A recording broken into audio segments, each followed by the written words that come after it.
saying no 50 times an hour? No, absolutely not. Nope on a rope. It's part of the job.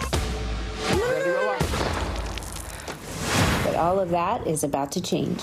Everything their kids ask for 24 hours. The movie Yes Day, starring Jennifer Garner, is a big hit on Netflix right now, been streamed millions of times.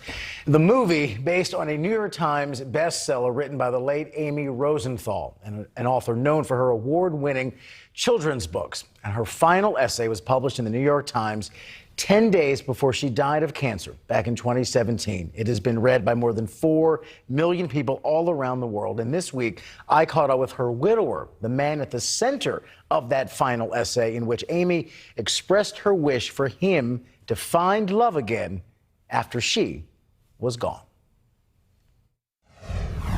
Jason, thanks so much for your time again. We certainly appreciate you being here. Your story is so remarkable. I think it's touched so many lives. Where are you on the journey from your wife's essay to your own book? Where are you as we speak tonight? Well, as we sit here this evening, it's been 4 years since Amy died, and that essay that you referred to really cast me into a spotlight that I didn't expect. And so far, I've done quite a few things since then in my new life. The most recent of which, of course, is I wrote a book that was published during the pandemic called My Wife Said You May Want to Marry Me. It's a memoir in 3 parts, if I could tell you a little bit about it. Sure. The first part is really about love and family and what it was like to raise children with Amy and our relationship. The second part is tough, you know. It's about what it's like to be with someone you love at the end of their life, and also how to communicate with someone who's grieving. And then the third part is, I think, a story of hope, because it really talks about how we find resilience in unexpected ways in the face of a devastating loss. And what strikes me so much about what you just said is that I think as a country and as a world right now, because of the pandemic, we all are dealing with grief, either direct grief of losing a loved one to the virus or the loss of our sense of normalcy and security.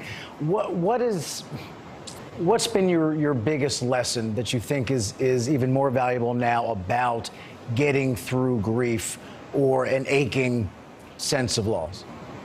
You know, I'm trying to find the perspective that I think a lot of us are going through right now. You know, I come from a place of having been through a very devastating loss, and you're right.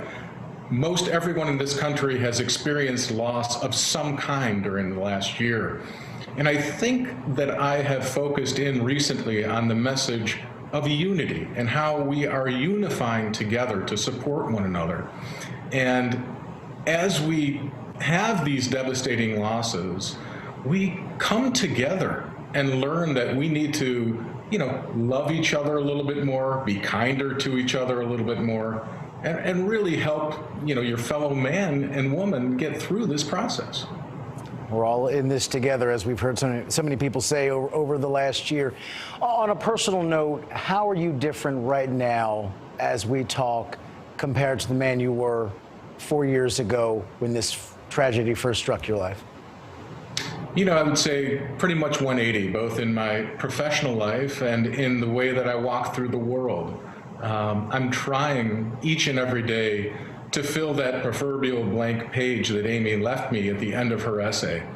And doing that in a way that I've sort of learned lessons from her and on my own as I've continued to move forward, which is, in a nutshell, to really try to appreciate the small and simple moments that life has to offer, because as I've learned and many around the world have learned in this past year, you just never know what's going to happen. So I'm really trying to focus in on that.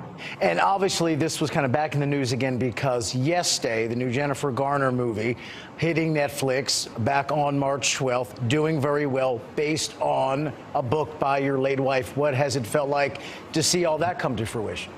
Oh, you know, it's so wonderful. And everyone involved in that project, from the director to the producers to Jennifer Garner herself, have really honored Amy and Tom's work in such a beautiful way. And Jennifer Garner is as spectacular as she appears, you know, and she has tossed in a few nuggets for us in the family throughout the course of the movie that is just a beautiful gesture. Thanks so much for giving us a few minutes here on News Nation. Oh, thank you, and thanks for having me. Absolutely. Take care. And the essay by his late wife, "You May Want to Marry My Husband," published before she died, really went viral. Then his book came out about a year ago. "My Wife Said You May Want to Marry Me" was the follow-up, and didn't make the edit there, but I did ask him during the interview, if you don't mind my asking, what's the status of your personal life now? Oh, He said, yes. "I'm very happy to say that I'm in a meaningful relationship," and he has moved on and carries the loss, but has moved on with his life as his wife wanted him to do. Says, so just a good, gentle soul, good guy. Oh, a good human being, kindness, love, and unity. Absolutely. That's the message. We'll be right back.